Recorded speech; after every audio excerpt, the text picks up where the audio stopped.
Welcome back. Let's talk energy. I think you're going to like this one. Chapter 10 of the textbook College Physics. I think you're going to like it because you've learned a lot about energy in conceptual physics, and now it's just a matter of kind of putting it all together, getting used to some slightly different terminology, but all the equations are really similar. So to start, on your AP Physics equation sheet, we are going to add a whole lot of different equations for energy. I've highlighted them all in pink for you.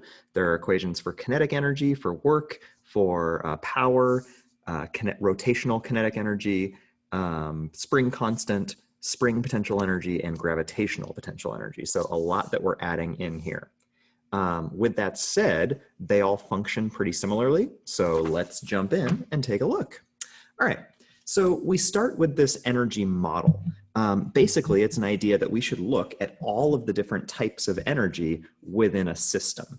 A system is something where all the parts interact with each other, and we can set our system wherever we want. So I could say that my system is just this pen. How much force is acting on it here, how much force is acting on it here, how much force is acting, there's air touching it, whatever. Or I could say that the system is the pen plus my hand. Right now I've created a bigger bubble, or I could say the system is the pen plus me plus the earth. Now the entire thing is in the system. If I say that the system is all of the earth, well, then that's a pretty isolated closed system. Not a whole lot comes in, not a whole lot goes out, except for, I guess, the energy from the sun. All right, so let's talk about energy generally. Energy is equal to all of the types of energy put together. So there are a lot of types of energy. First, we have kinetic energy. We've previously used Ke for kinetic energy. Now we're just going to use K, right, for kinetic. Then there's gravitational potential energy. Previously, we've used Pe for potential energy. Now we're going to use capital U. I have no idea why we're going to use capital U, because there's not a U in potential and there's not a U in energy. Yeah, I'm sure there's a good reason somewhere, but U sub G is now gravitational potential energy. U sub S is spring potential energy. So that would be the energy held in a rubber band that stretches or, oops, and then releases, or in a spring that compresses or a spring that expands. E thermal is thermal potential energy or thermal energy. So that would be heat, energy created by friction, molecules rubbing against each other. Chemical energy is E-chem. That would be the energy in like the food that you eat, or burning gasoline, or burning wood in a fire. Nuclear energy is like inside the nucleus of an atom, and et cetera, et cetera, et cetera, right? Lots of other types. But we're pretty much going to limit ourselves to the first four. Chemical energy would talk more in chemistry. So our first four: kinetic, gravitational, spring potential, and thermal. All right, so let's talk through some energy transformations. An energy transformation is where within the same system, energy gets transferred. So for example, if a person lifts an object, if I lift this pen, I am taking my chemical energy from the food that I ate and turning it into gravitational potential energy of the pen getting higher, right? It's at a new location, so it's increased its gravitational potential energy. Diver on a diving board. Person runs in, jumps. Now that energy is held in the spring of the diving board. As the spring pushes them up, they gain kinetic energy. And then as they get higher and they leave the diving board, now they have gravitational potential energy. So that's a three-parter: spring to kinetic to gravitational potential. All right, so that's a transformation within the same system. An energy transfer is when you're going between the system and the environment. And there's two ways that energy is transferred between the system and the environment. Those two ways are work and heat. So work is the energy that you put into a system. Heat is normally the kind of energy that's going to come out of a system, because heat is what, like, based on entropy, it is the lowest form of energy. It's the least ordered. And so after we do some things, most of the energy will end up turning into heat. All right, so that brings us to conservation of energy. So all energy is conserved in a closed and isolated system. the change of energy is going to be equal to the work. So however much energy is changed within that system, that would be equivalent to the work done on the system. If I have a closed or isolated system, then I could say that no work is done within that system because everything is inside of the system bubble, right? If I'm in the bubble, so to speak, then whatever happens in the bubble is part of the bubble. So even if I say, well, I'm in the Earth bubble, that's my closed isolated system, I could do work on this pen, but then the work that I do turns into heat, which is still in the bubble, or the work turns into gravitational potential energy, which then falls to kinetic energy if I release it and drop it, and then that turns to heat when the pen hits the ground, and it's still all in the Earth bubble. So in a closed and isolated system, the change of energy, or the work, is equal to 0. So let's stop and think a little bit about that. A child slides down a playground slide at a constant speed. The energy transformation is, okay, so the child is going down the slide. So that feels to me like I'm going to start with gravitational potential energy. And if it's going down at a constant speed, that means that the velocity is not actually changing.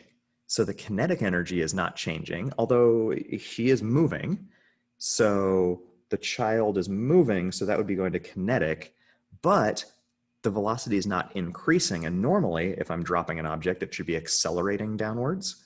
So where's that acceleration going to? Where's that energy going? It's getting lost to friction. And if it's getting lost to friction, then it's turning into thermal energy. And the kinetic energy is kind of a pass-through here. It's there for a second, but there's no change of kinetic energy. There's no change of velocity, change of speed. So there's actually no change of kinetic energy there.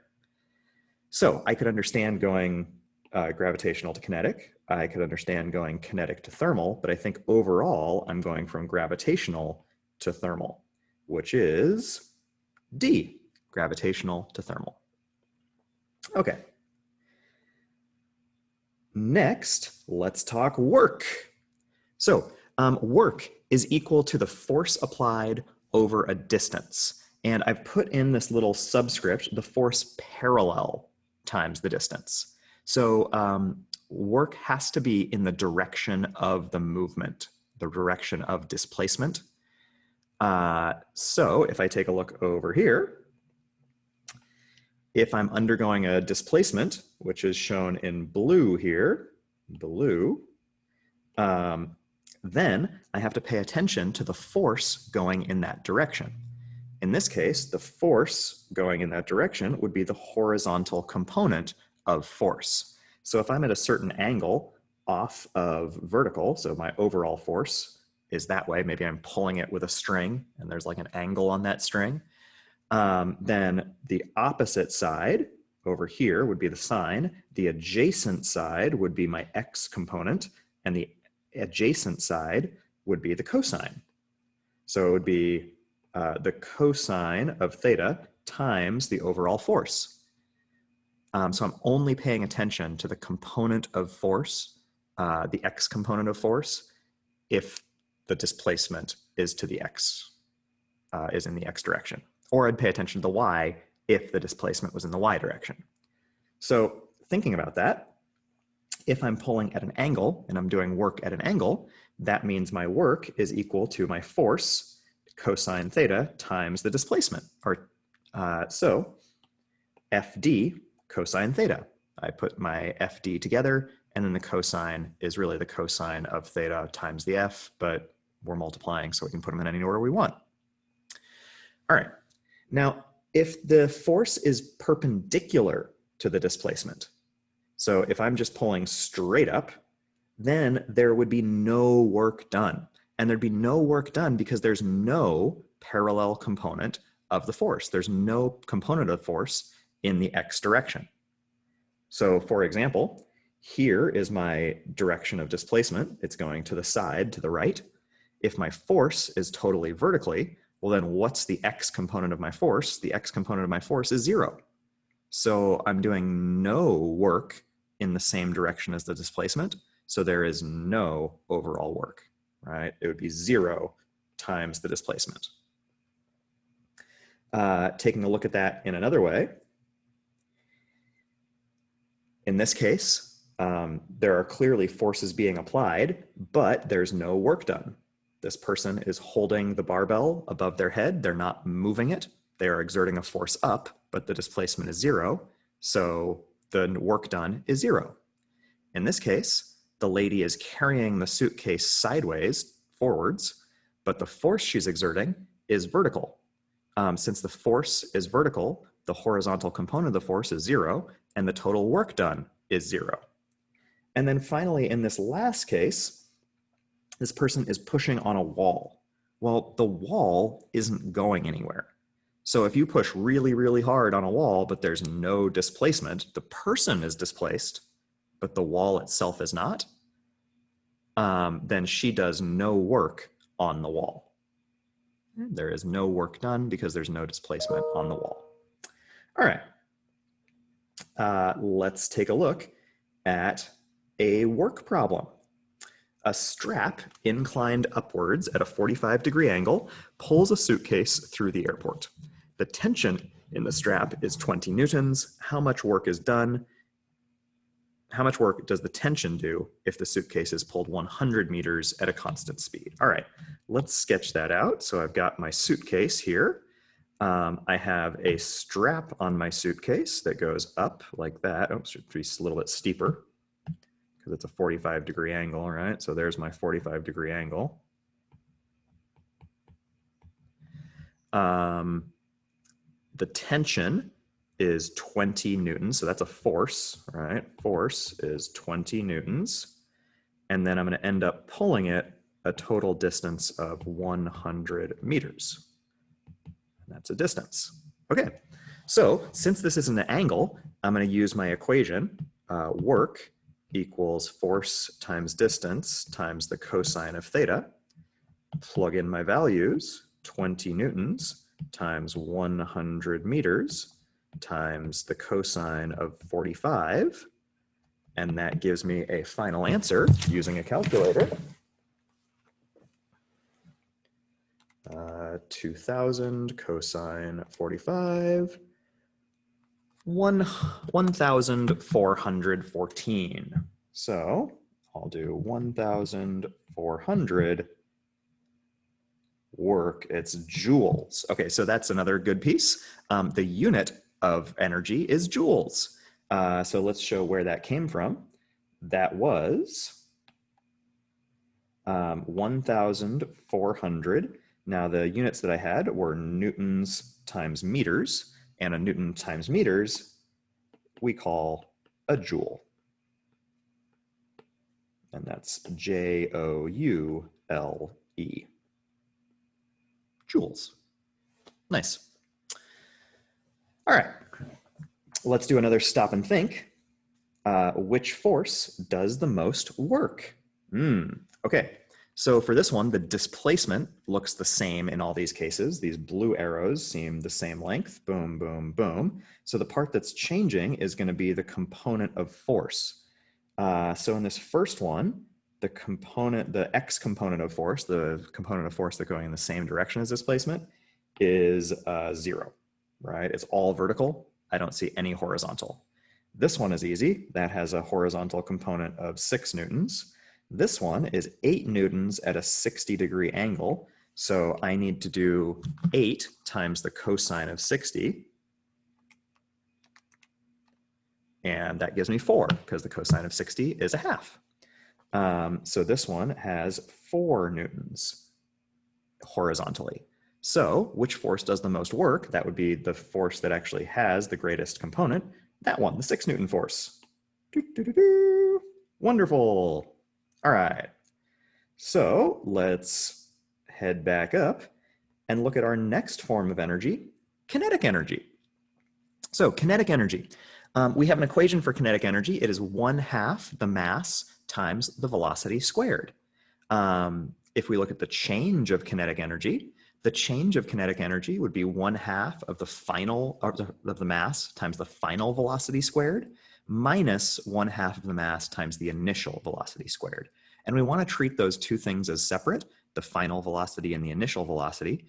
instead of just squishing them together, because as we'll find out, as the velocities get larger, those squareds really play in, and a change of 2 meters per second is bigger if it's happening at 100 versus 102, as if it's happening from 1 to 3. So kinetic energy changes.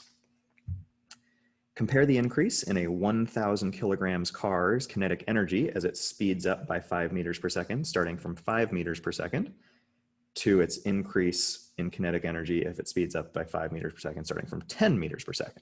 Okay, so I'm looking at 5 to 10, and then 10 to 15. Okay. So those are going to be both change of kinetic energies. So I would do delta K, and first I'm going to look at 5 to 10 equals, let's say the final in this case would be 10. So it's going to be 1/2 times the mass, which is 1,000 kilograms, times 10 meters per second squared, minus 1/2 of 1,000 times 5 meters per second squared. Nope, not the squared down there. Squared is of the whole 5 meters per second. All right, when I go ahead and solve that one out, 1/2 of 1,000 is 500. 100 squared, or 10 squared is 100. So that would be 500 times 100 is 50,000 joules, minus 500, yeah. 1/2 of 100 is 500. 5 squared is 25. 2,500. That can't be right. 100, 500, 0, 0. 25, 0, 0. Huh. Okay. Am I doing my math wrong here? I feel like I want to double check that first one. 500 times 100, 50,000. 500 times 25. Ah, there's the problem. It was 500 times 25. I was doing 100 times 25. That's my bad. So that should be 12,500. Okay. So that's a difference of 37,500 joules. All right, now if I do from 10 to 15, that's the next one, starting from 10 meters per second.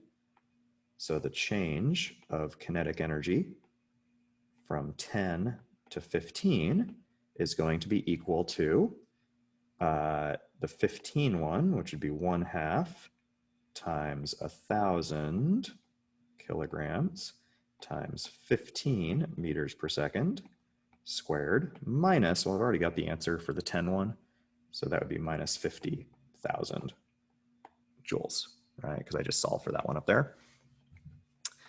So 15 squared is 225 times 500 is 112,500. So 112,500 minus 50,000 equals 62,500.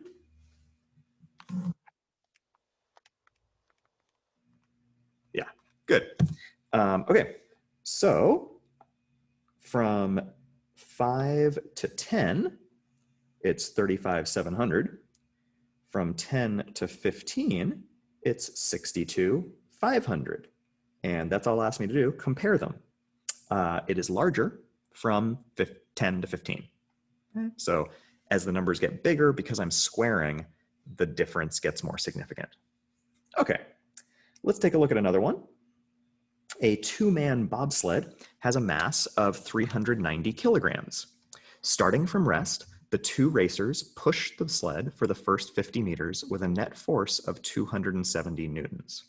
Neglecting friction, what is the sled's speed at the end of the 50 meters? Okay, so in this case, they are putting in some work, and that work is converting to kinetic energy. So I know, starting off the bat, that I've got work turning into the kinetic energy, or I could say that the work initial is equal to the kinetic energy final. Okay, so first off, the two-man bobsled has a mass of 390 kilograms. I hope that's including the bobsledders. If it's not including the bobsledders, they've got like a 900-pound sled. That thing's going to be real hard to carry. But let's use that number because it's given to us. The two racers push the sled for the first 50 meters with a net force of 270. Okay, so the work is equal to the force times the distance, and that's going to be equal to our kinetic energy at the end. We need the sled's speed, and kinetic energy is 1/2 mv squared. I'm solving for the v part at the end. So now I can plug in numbers. I could say the force, 270 newtons, times the distance, 50 meters, equals the 1/2 of the mass of the sled, 390 kilograms, times v squared. So I'm going to divide both sides by 1/2 of 390, which would be 195. And then take the square root of that eventually. So 270 times 50 divided by 195 gives me 69.23.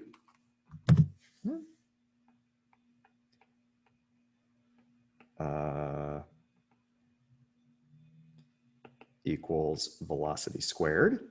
Now I got to square root them both, and I'll get velocity equals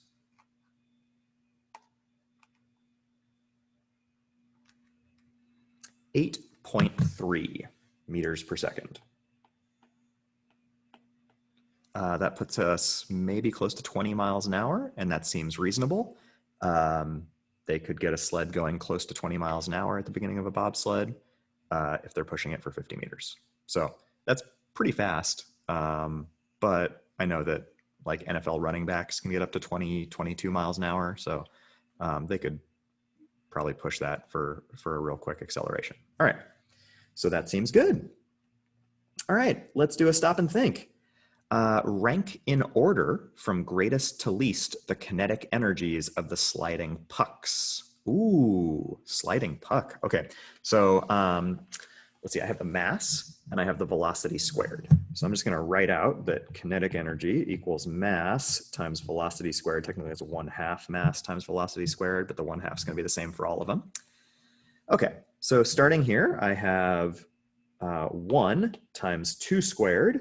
That would give me 4, or 1/2 of 4, but I'm going to ignore the halves. Here I would have 1 times 3 squared. That would give me 9. Here I have 1 times -2 squared. Well, because it's squared, the negative doesn't actually matter. Energy is a scalar, not a vector, so I don't need to worry about the negative part. 2 squared, or -2 squared, is 4 times 1 is 4. And 2 times 2 squared, 2 squared is 4 times 2 is 8. Okay, so from greatest to least, I would have greatest is B is greater than, the next one is D, that's 8, which is greater than, A and C are the same. A equals C. Cool. So B, D, and then AC. All right. Let's talk about another type of kinetic energy, which is called rotational kinetic energy. All right. So rotational kinetic energy is going to make a lot more sense after we do rotational motion and inertia and angular momentum and things like that, because we're introducing a few new variables. Rotational inertia is equal to 1/2 I funny looking W squared. It's actually not actually called funny looking W, but for now, since we haven't introduced it, angular velocity is represented by this thing called funny looking W. Personal story, when I sat to take my physics teaching test, like to certify, I majored in biology, evolution and ecology. So when I sat down to take my physics teaching test, I had studied most of physics, but I had not done rotational motion or angular momentum. And in the test, I got to the point where I was getting down to some of the questions that I was like, ooh, I do not know how to do this. But the good news about physics is if you have an equation sheet, which they give you on the test, even if you don't know what it means, you can look at what's given to you and what the question's asking for. And they gave me a diagram showing like, hey, this thing is spinning around. And then they labeled something as funny looking W equals blank. And they were like, solve for moment of inertia. And I was like, well, I don't know what the heck moment of inertia is, but they give me a funny looking W. And then I went through my equation sheet and I was like, which equations have a funny looking W in it? Boom, boom, boom. Huh. I'm guessing that big I stands for moment of inertia since funny looking W has this value. And then I could just plug it in. It was a multiple choice test, plugged it in and I was like, oh, there's the right answer. It makes sense based on what else I have. So remember, if you do your needs and givens, even if you don't totally know what's going on, you can get yourself in really good shape. And I aced that test. I got 5 stars. They did it out of like a plus ranking. So I got all the pluses on that section. So yeah, nice test solving strategy. Okay, so in this case, we haven't actually been introduced to rotational inertia or moment of inertia or angular velocity. So let's introduce now. So big I is the moment of inertia. That is measured in kilograms meters per second, or sorry, kilograms meters squared. That's the moment of inertia. The angular velocity is how many degrees or spins per second you're doing. And they actually measure it in radians per second, not in degrees per second. So remember that a full circle of 360 degrees is equal to 2 pi radians, right? So 2 pi radians is a full circle, and that's equal to 360 degrees is also a full circle. So if you've got a full circle, it's 2 pi radians. Angular velocity is the number of radians per second, okay? Or we would say it's like revolutions per second, how many spins per second, but multiply the spins by 2 pi because it's asking for the radians per second. And that just allows us to say, oh, it did a quarter of a spin, so that's pi over 2 radians per second. Okay. So you'll notice that the equation is really, really similar to the kinetic energy equation, right? M has turned into moment of inertia. The mass has become the moment of inertia. And then the angular, or the V, velocity, tangential velocity or linear velocity, has turned into angular velocity, circles per second. Okay, so it's the same equation, 1/2 mv squared, but the mass is now moment of inertia and the velocity is now angular. To find the total kinetic energy, I can take the translational kinetic energy, which is the linear kinetic energy in a straight line, plus the rotational kinetic energy, the spinning kinetic energy, and add them together. And that will give me my total kinetic energy. So if an object is both moving linearly and spinning at the same time, right? Here's my little hockey puck. It's actually the top of a jar. So if it's moving just linearly, it would only have that translational kinetic energy, this one. But if it's moving and spinning at the same time, now it has 2 types of kinetic energy. It's got translational linear kinetic energy, and it's got the rotational kinetic energy. So if I put the same amount of energy in at the beginning, but it's also spinning, it wouldn't be going as fast in the straight line. If it was going the same speed in a straight line, but also spinning, then it would have extra total kinetic energy. That spinning is adding some additional kinetic energy to it, or taking away the kinetic energy if I've put in the same amount of initial kinetic energy. All right. We are going to pause there. Yeah, we're going to pause there, and we are going to pick back up with potential energy in just a second.